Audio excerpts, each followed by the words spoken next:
Hello students, good morning. Okay, आज शुरू करना है बेटा जर्नल। ठीक है। इसके पहले वीडियो में हम लोगों ने क्या पढ़ा था? एक काउंटिंग इक्वेशन। ठीक है ना। अकाउंटिंग इक्वेशन हम लोगों ने अच्छी तरह समझ लिया था। अकाउंटिंग इक्वेशन क्या होता है? Assets is equal to liabilities plus capital, यानी कि ट्रांजैक्शन को अकाउंटिंग इक्वेशन के अनुसार किस तरह से रिकॉर्ड करते हैं वो हम लोगों ने पढ़ लिया। अब आता है आपका जर्नल। ठीक है ना। ये बहुत ही महत्वपूर्ण चैप्टर है बेटा, it is most important chapter journal, क्योंकि ये पहला बुक है जो ट्रांजैक्शंस को जिस बुक में रिकॉर्ड करते हैं। ठीक है ना। यानी कि जितने ट्रांजैक्शंस होते हैं उन सारे ट्रांजैक्शंस को पहली बार जिस बुक में हम रिकॉर्ड करते हैं उसे हम जर्नल बुक कहते हैं। क्या कहते हैं? जर्नल कहते हैं। और इसीलिए इसको और क्या क्या कहते हैं? क्योंकि पहली बार ये इस बुक में हम रिकॉर्ड करते हैं, इसलिए इसको हम क्या कहते हैं? बुक्स ऑफ ओरिजिनल एंट्री भी कहते हैं, बुक्स ऑफ प्राइमरी एंट्री भी कहते हैं, बुक्स ऑफ प्राइम एंट्री भी कहते हैं, और बुक्स ऑफ फर्स्ट एंट्री भी कहते हैं। ठीक है ना। यानी जिस बुक में पहली एंट्री होती है उसको हम क्या कहते हैं? जर्नल कहते हैं। क्लियर ना बेटा? क्या क्या कहते हैं जर्नल को? Books of original entry, books of primary entry, books of prime entry, और बुक्स ऑफ फर्स्ट एंट्री भी इसको हम कहते हैं। ठीक है ना। अब आते हैं जर्नल होता क्या, ये जान ले। Journal is a book of original और प्राइम एंट्री। मैंने बता दिया, इसको हम ओरिजिनल एंट्री और प्राइम एंट्री भी कहते हैं। In which the business transactions are recorded in chronological order. ठीक है ना। हम लोग जब अकाउंटिंग पढ़ रहे थे शुरू में, फर्स्ट चैप्टर में हम मीनिंग ऑफ अकाउंटिंग, तो उसमें हमने अकाउंटिंग साइकिल बताया था ना, यानी प्रोसेस ऑफ अकाउंटिंग। फर्स्ट आपका क्या आता है? ट्रांजैक्शन, फिर उसका हम जर्नल करते हैं, लेजर करते हैं, फिर ट्रायल बैलेंस पे फाइनल अकाउंट बनाते हैं। ठीक है ना। तो हम पहला जो भी ट्रांजैक्शन होता है पहली बार जिस बुक में रिकॉर्ड करते हैं उसे हम जर्नल कहते हैं। और पहला चीज क्या है इसमें? Chronological order. क्या होता है? Chronological order. ठीक है ना। यानी क्रोनोलॉजिकल का मतलब क्या होता है? कि डेट वाइज रिकॉर्ड करना क्रोनोलॉजिकल कहता है। ठीक है ना। हम फर्स्ट जनवरी को कितना हुआ, सेकेंड जनवरी को क्या हुआ, इस तरह से। ठीक है ना। Transactions recorded in the journal must be supported by the reliable source documents like cash receipts, invoice and other vouchers। ठीक है ना। हम जब ट्रांजैक्शन रिकॉर्ड करते हैं पहले तो हम लिख देते हैं कि हाँ ये मोहन से कितने का हमने गुड्स खरीदा, श्याम को कितना गुड्स बेचा, सैलरी कितना हमने दिया, रेंट कितना दिया।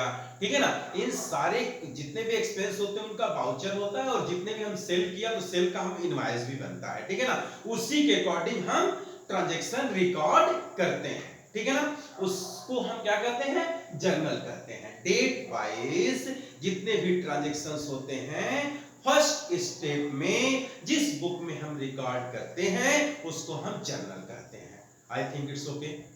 फिर से एक बार अच्छी तरह से बेटा समझ लो, ट्रांजैक्शंस को पहली बार जिस बुक में रिकॉर्ड करते हैं उसको हम जर्नल कहते हैं। इसीलिए जर्नल को हम क्या क्या कहते हैं?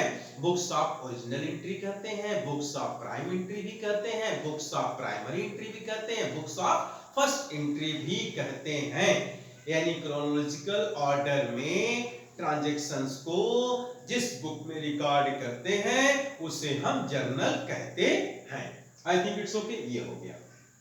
अब आता है कि जर्नल की इंपॉर्टेंस क्या है।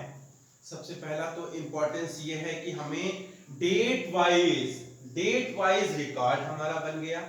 ठीक है ना। जर्नल एंट्री बन गई।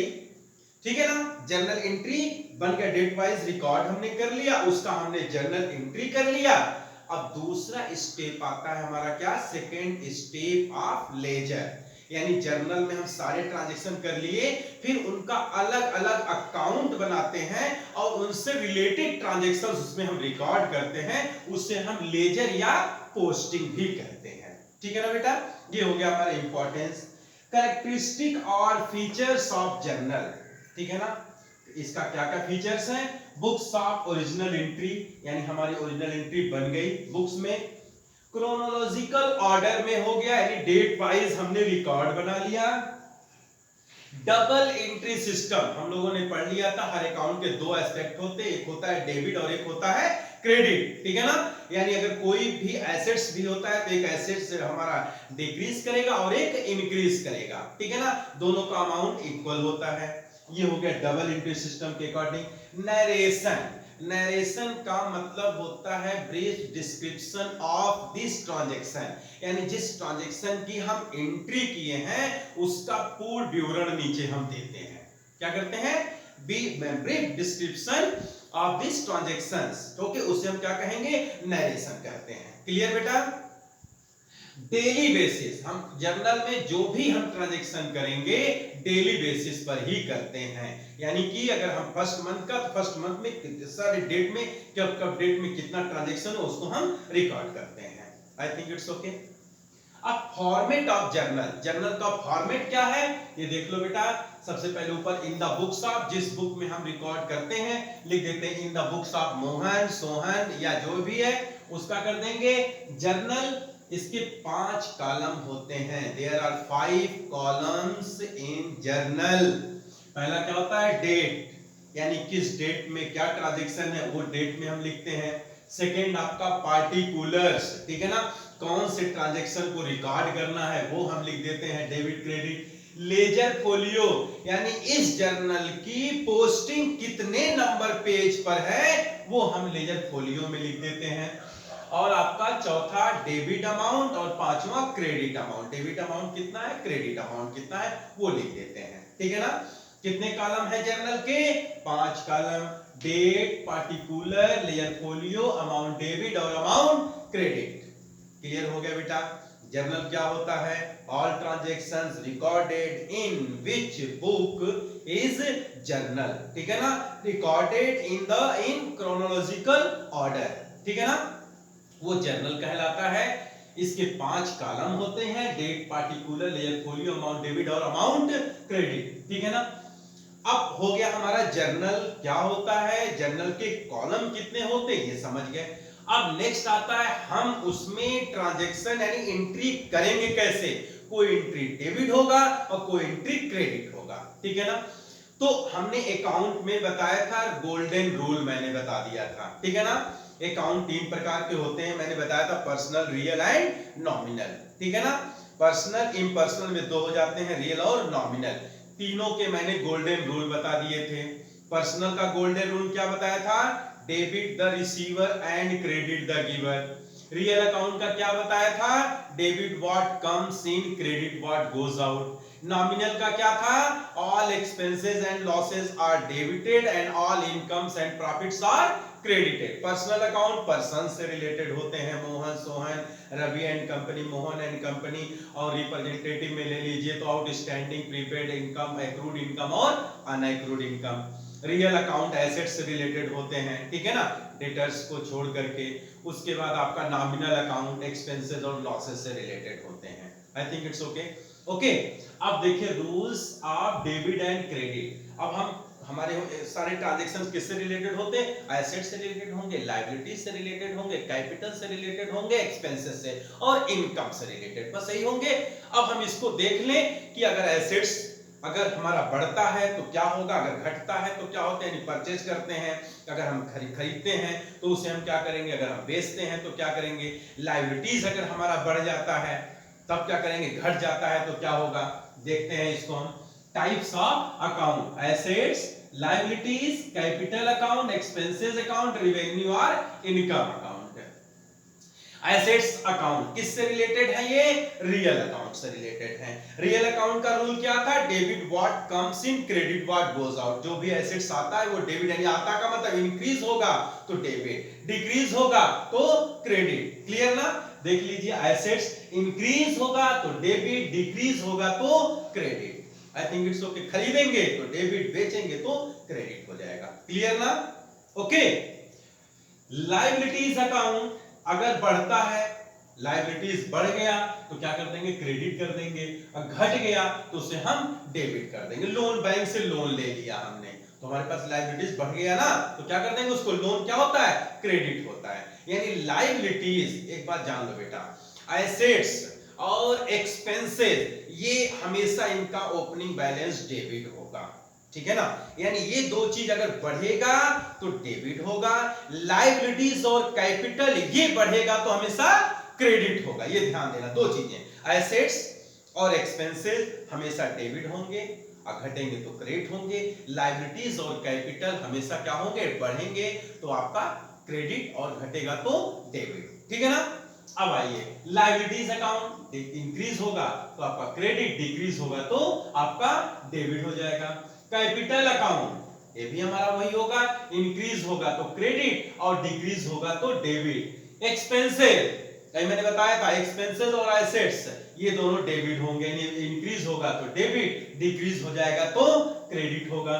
रिवेन्यू इनकम ये हमारा क्या है, इनकम हमेशा मैंने बताया था, all incomes and profits are credited, यानी इंक्रीज होगा तो क्रेडिट और डिक्रीज होगा तो डेबिट हो जाएगा।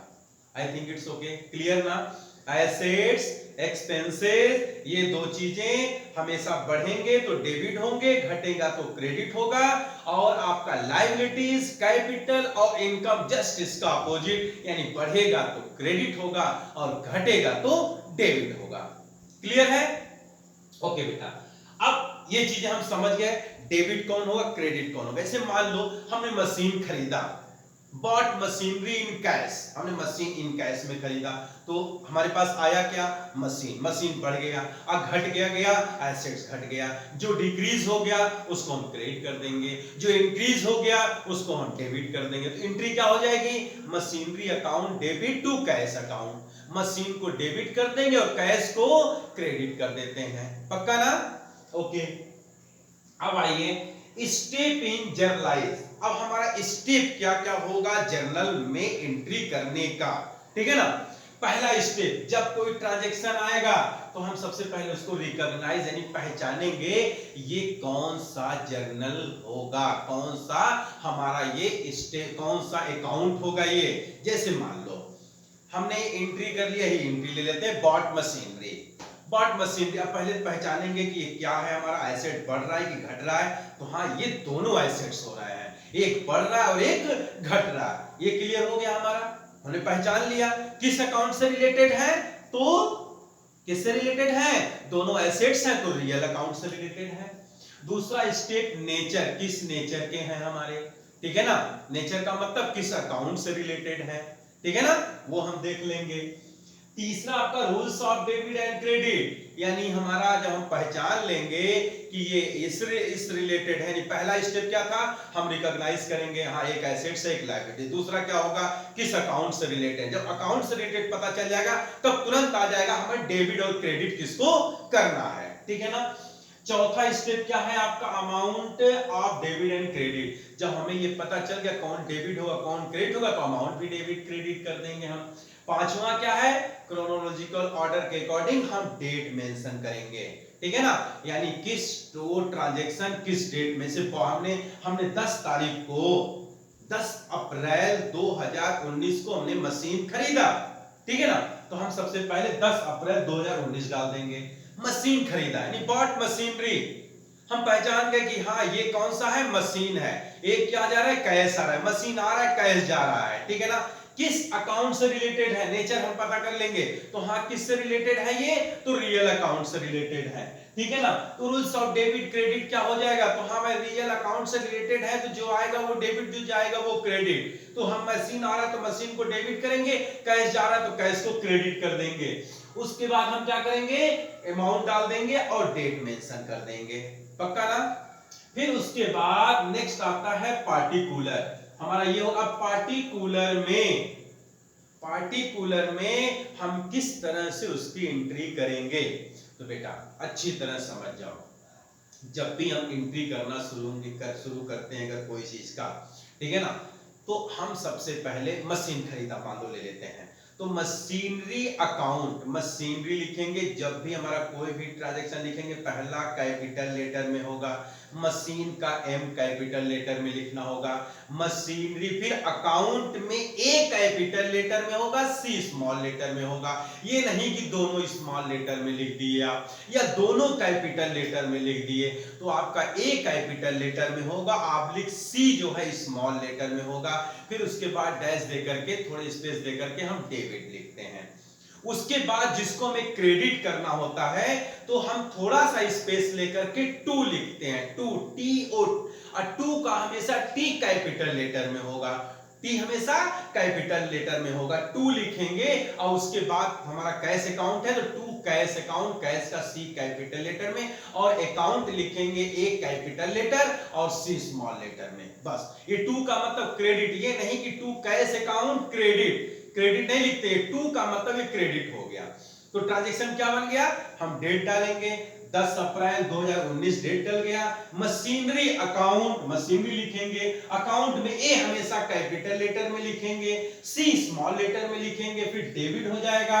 और टू कैश अकाउंट यानी कि टू का टी कैपिटल लेटर में रहेगा, कैश हो जाएगा, कैश का सी कैपिटल लेटर में, फिर अकाउंट कर देंगे। बस ये हो गया। इसके बाद हम नरेशन लिखेंगे। नरेशन में किस चीज की हमने ये एंट्री किया है, बॉट मशीनरी इन कैश का किया है, तो हम लिख देंगे being machinery purchase in cash. उसके बाद हम दोनों में जितना जितना अमाउंट रहेगा, मान लीजिए 50,000 है तो डेबिट में कर देंगे हम 50,000 और क्रेडिट में हम कर देंगे क्या, 50,000। I think it's okay, clear हो गया बेटा? ओके, अब आता है कुछ पॉइंट ध्यान में देना है हमको, ठीक है ना? तो जब भी हम जर्नल करेंगे, जर्नल करते चले गए, हम मशीन का एंट्री कर लिया, फिर उसका सेल, हमको रेंट मिला, कमीशन मिला, सारी एंट्री करते चले गए। अगर एक पेज में ही सारी एंट्री हमारी हो गई तो उसके बाद हम टोटल लिखते हैं और टोटल में लिखेंगे ग्रैंड टोटल। क्या लिखेंगे, ग्रैंड टोटल। और अगर हम ट्रांजैक्शन करते चले गए और कुछ ट्रांजैक्शन दूसरे पेज पर हुए, तब हम जो टोटल करेंगे वहां लिखेंगे, हम क्या लिखेंगे, total carried forward. Grand total नहीं करेंगे, वहां लिखेंगे टोटल कैरिड फॉरवर्ड। और जब इस टोटल को हम दूसरे पेज पर ले जाएंगे तो वहां लिखेंगे टोटल ब्रॉड फॉरवर्ड। क्या लिखेंगे, टोटल ब्रॉड फॉरवर्ड। और उसको इंक्लूड करके जब हम टोटल फाइनल टोटल करते हैं तो वहां लिखेंगे हम ग्रैंड टोटल। ठीक है ना, ये पॉइंट समझना। दूसरा पॉइंट क्या आता है, इंपॉर्टेंट पॉइंट क्या है कि हम कभी भी ये नाम के आगे क्या कर देते हैं, नाम के आगे कभी भी हम अकाउंट नहीं लगाते, नाम के आगे कभी अकाउंट नहीं लगाते। ठीक है ना, यानी जैसे मान लो हमने परचेज राम से किया, purchase account debit to Ram, Ram account नहीं लगाएंगे। ठीक है ना। एक्सपेंसेस और लॉसेस में, एक्सपेंसेस और इनकम में एक पॉइंट और, एक्सपेंसेस और इनकम कभी भी ध्यान देना बेटा, एक्सपेंसेस कभी किसी पर्सनल अकाउंट के हेड में नहीं जाता। ठीक है ना, किसी पर्सनल अकाउंट में उसको हम नहीं करते। जैसे मान लो रेंट पेड टू लैंडलॉर्ड, तो हम ऐसा नहीं करेंगे लैंडलॉर्ड को रेंट दिया, पानी वाले लैंडलॉर्ड है, पैसा हमारे पास से गया, landlord account debit to cash account, नहीं, किस हेड से गया, रेंट से गया। ये एक्सपेंसेस है तो रेंट के हेड में जाएगा, rent account debit to cash account. Commission receive from Mohan, तो ये नहीं लिखेंगे हमें कमीशन मिला, commission account debit to Mohan या cash account debit to Mohan, तो ये गलत, रॉन्ग एंट्री हो जाएगी। हमें कमीशन मिला, ये हमारा इनकम है, कमीशन इनकम है तो कमीशन क्रेडिट हो जाएगा। मिला क्या हमको, cash, cash account debit to commission. Clear ना, राम से कमीशन मिला, cash account debit to commission, Ram को कमीशन दिया, एक्सपेंस है तो commission account debit to cash account, Ram कहीं भी नहीं आएंगे। ठीक है ना। Meaning of goods, meaning of goods, goods के बारे में समझ लेना बेटा थोड़ा सा। ठीक है ना, जब भी हम गुड्स खरीदेंगे, खरीदते हैं यानी गुड्स परचेज करते हैं, गुड्स सेल करते हैं, और उसके बाद हमारा परचेज रिटर्न है, सेल्स रिटर्न है, तो इन सब में हम क्या करेंगे, गुड्स को अगर परचेज करते हैं तो परचेज लिखेंगे, सेल करते हैं तो सेल लिखेंगे, गुड्स कहीं भी नहीं लिखेंगे। ठीक है ना। अगर मान लो हमने किया कि गुड्स परचेज फ्रॉम मोहन, हमने मोहन से गुड्स परचेज किया, purchase account debit to Mohan, goods sold to Mohan, Mohan debit to sales account. ठीक है ना। वहीं अगर कोई एसेट्स है, बॉट मशीनरी, बॉट गुड्स है तो purchase account debit to cash account, और वही बॉट मशीनरी है तो मशीन का नाम लिखेंगे machinery account debit to cash account. ठीक है बेटा, ध्यान दे देना ये, ठीक है ना, machinery account debit to cash account. Clear हो गया? अगर हमने goods purchase, goods return to Mohan, हमने मोहन को गुड्स रिटर्न कर दिया तो क्या हो जाएगा, मोहन डेबिट टू पर वहां परचेज रिटर्न करेंगे। गुड्स रिटर्न फ्रॉम मोहन हमारे पास आया तो हम लिखेंगे सेल्स रिटर्न फ्रॉम मोहन। ठीक है ना, गुड्स की एंट्री कहीं भी नहीं करेंगे। ओके, ये सारे हो गए हमारे। क्लियर है ना बेटा? ओके, अब आते हैं हम ट्रांजैक्शंस पर। ठीक है ना, अब उसके बाद ट्रांजैक्शंस हम रिकॉर्ड करेंगे। एक बार समरी ले लेते हैं बेटा, ध्यान से देखना। जर्नल क्या होता है?